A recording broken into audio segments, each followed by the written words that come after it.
Donc, on arrive à la partie débat de Bonjour l'Égypte et comme on a mentionné au début de l'émission, on va parler bien sûr de la situation à Gaza, surtout la situation humanitaire et surtout le rôle de l'Égypte pour trouver donc une issue à cette crise humanitaire et crise politique aussi. Et pour parler de ce sujet, on a en ligne Dr Assam Abdel Fattah, analyste politique. Bonjour monsieur. Oui, bonjour. L'Égypte, jusqu'à présent, depuis le déclenchement de cette crise, a pris plusieurs démarches sur le plan politique, diplomatique et aussi sur le plan humanitaire à travers les aides humanitaires qui parviennent de partout dans le monde et qui entrent dans la bande de Gaza à travers le terminal égyptien, le terminal de Rafah. Comment évaluez-vous les démarches égyptienne jusqu'à présent?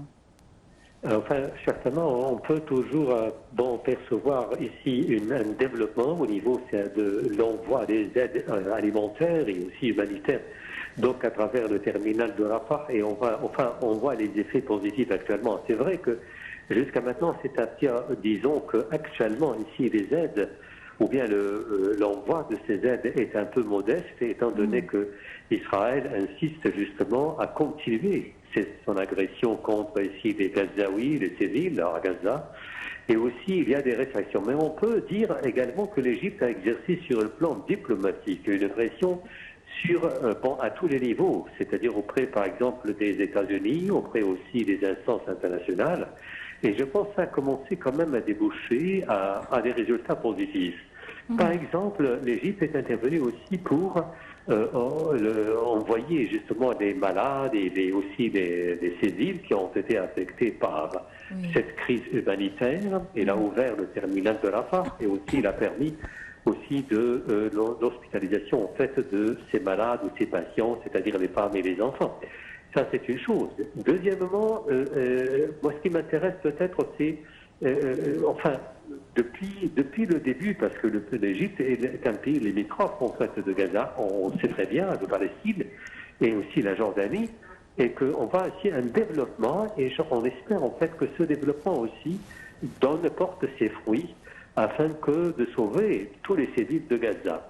Mais c'est-à-dire que par rapport, par exemple, au nombre des morts, en fait, les victimes, certainement, on aurait pu sauver un grand nombre, en fait, de ces victimes auparavant.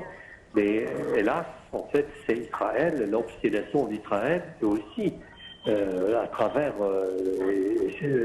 l'obstination aussi du Premier ministre Netanyahou, ça a abouti vraiment à une catastrophe humanitaire. Oui. Docteur Essam Abdel Fattah, puisqu'on parle de la situation humanitaire et également des hôpitaux à Gaza, je voudrais savoir une situation concrète de l'hôpital de Al-Shifa après plusieurs déclarations de la part du côté israélien qu'il y a des otages, qu'il y a des terroristes dans ce bâtiment après plusieurs bombardements et la mort de centaines, voire de milliers de Gazaouis qui étaient dans l'hôpital. Et après, tout ce qui s'est passé et l'évacuation du corps médical.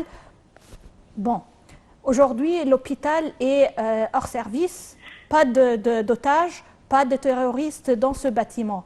Comment peut-on, sur le terrain, aider cette situation humanitaire à mettre encore une fois cet hôpital sur les bons rails pour qu'il soit fonctionnel pour les victimes qui tombent chaque jour?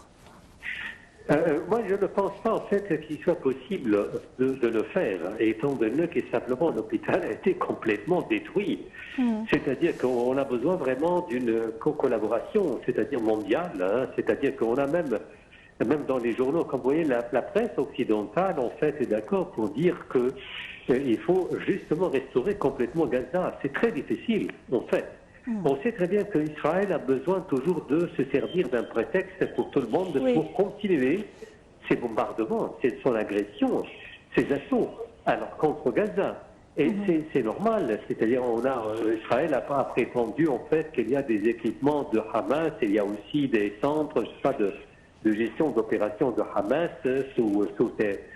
souterrains, par exemple, sous les écoles, sous les hôpitaux. Ça, on sait très bien. Israël avait pris l'habitude, en fait, de se servir de ce genre de prétexte. Ça, c'est normal. Mais actuellement, pour restaurer les hôpitaux, maintenant, Gaza, toute la ville a besoin d'être restaurée. Maintenant, alors, l'infrastructure a été complètement détruite. Complètement détruite. L'Égypte, en fait, est intervenue pour envoyer aussi des camions citernes afin d'alimenter de carburant, de fournir le carburant nécessaire pour faire fonctionner les hôpitaux. Mais c'est-à-dire que devant le nombre de morts qui est immense, en fait, c'est-à-dire les morts et les victimes, les enfants, vous savez, regardez les cadavres. Et là, moi, je n'imagine pas possible, en effet, de faire quoi que ce soit pour restaurer les hôpitaux maintenant. C'est-à-dire qu'il faut des efforts, en fait, internationaux de tout le monde, c'est-à-dire même les instances, les organisations, par exemple, humanitaires, doivent intervenir, tous les pays, pour reconstruire encore depuis le début en Gaza. Mais les hôpitaux, vous savez que c'est fini. Oui, bien sûr, Dr Assam Abdel Fattah, comme vous venez de dire, peut-être la restauration de ces hôpitaux qui sont hors service va prendre plus de temps. C'est pas la priorité maintenant, c'est de sauver la vie des gens, surtout les bébés. Et on a vu hier à peu près 29 bébés palestiniens qui sont venus en Égypte pour sauver leur vie, pour les soigner ici en Égypte. Alors, et une équipe médicale égyptienne donc a accueilli ces bébés donc qui n'étaient pas donc accompagnés de leurs parents parce qu'on ne connaissait pas la plupart des parents de ces bébés. Alors, comment vous voyez donc les efforts aussi pour sauver surtout les enfants de Gaza? Mais je vous dis que ce sont des efforts jusqu'à maintenant par rapport au bilan de morts, c'est modeste. C'est modeste, c'est vrai. C'est modeste, bien sûr. C'est-à-dire que 27 bébés, vous regardez combien sur des milliers, il y a des centaines de milliers, en fait, il y a des morts. Mais oui, mais c'est très modeste. Mais c'est-à-dire que l'Égypte fait de son mieux, mais je vous dis qu'on a besoin vraiment des efforts internationaux. C'est-à-dire que tous les pays du monde doivent intervenir pour sauver en fait les civils. Et actuellement, c'est-à-dire que la seule solution, c'est de mettre fin justement à cette agression israélienne. Or, vous savez que c'est-à-dire la direction, enfin le Premier ministre, le gouvernement israélien est décidé d'aller jusqu'au bout. C'est-à-dire l'éradication complète, c'est neutraliser complètement les Palestiniens. C'est pas seulement Hamas, non, les Palestiniens. Mais le prétexte qu'ils présentent, c'est que c'est le prétexte Hamas. Oui, c'est ça. On toujours des adjectifs comme terroriste, je sais pas, mais voilà. Oui. Et selon vous, docteur Assam Abdel Fattah, quelle sera l'étape à venir concernant la situation actuelle à Gaza? Ça veut dire la réaction de la communauté internationale, puisque sur le terrain, comme vous l'avez mentionné, ce n'est qu'un prétexte afin d'éradiquer les Palestiniens, d'éliminer les Palestiniens de Gaza.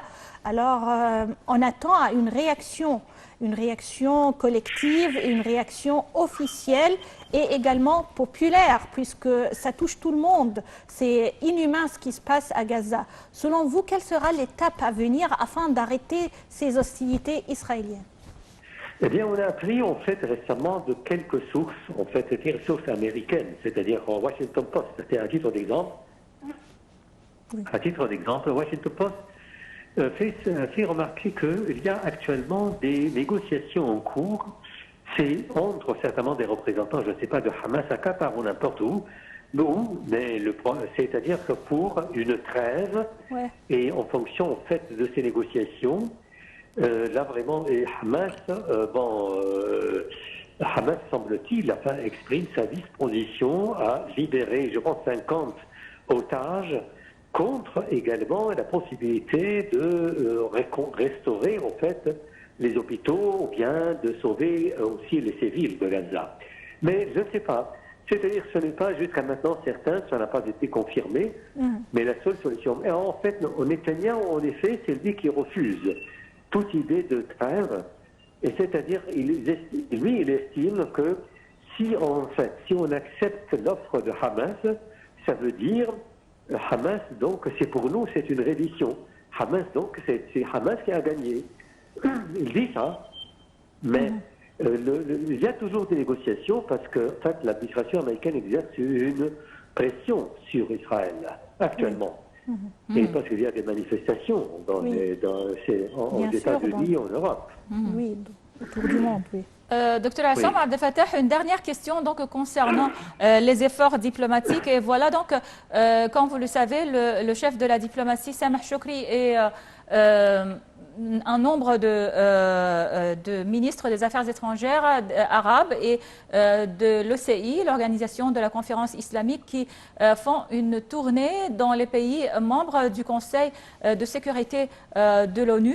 Hier, ce comité était en Chine, à Pékin, et pour donc appeler ou exhorter la Chine comme superpuissance à avoir un rôle ou à faire une pression donc pour mettre fin à la crise ou à la guerre contre la bande de Gaza. Est-ce que vous voyez que la Chine, comme superpuissance mondiale, peut donc avoir un rôle efficace dans cette crise? Enfin, écoutez, on cherche l'espoir par tous les moyens, c'est-à-dire mais on ne peut pas être certain. Celui qui est passé, je pense que si le seul acteur qui a le dernier mot, ce sont les Américains, les États-Unis. Oui, bien la sûr. Chine, depuis très longtemps, en fait, on a appelé la Chine à intervenir. Et là, je pense que la Chine aussi a fait des efforts diplomatiques auprès d'Israël. Oui, peut-être, mais jusqu'à maintenant, on ne voit pas de résultats. Enfin, Gaza est détruit, hein, mais c'est l'administration américaine, c'est le seul acteur qui pourrait exhorter Israël à mettre fin à cette guerre. Oui. En attendant de trouver de solutions à cette catastrophe humaine, je tiens à vous remercier, Dr Essam Abdel Fattah. Vous êtes professeur d'analyse de discours. Merci bien. Et on arrive ainsi au terme de notre édition Ilham pour aujourd'hui. Oui, alors merci beaucoup pour votre attention. Donc demain, une nouvelle édition de Bonjour l'Égypte. Merci et passez une excellente journée.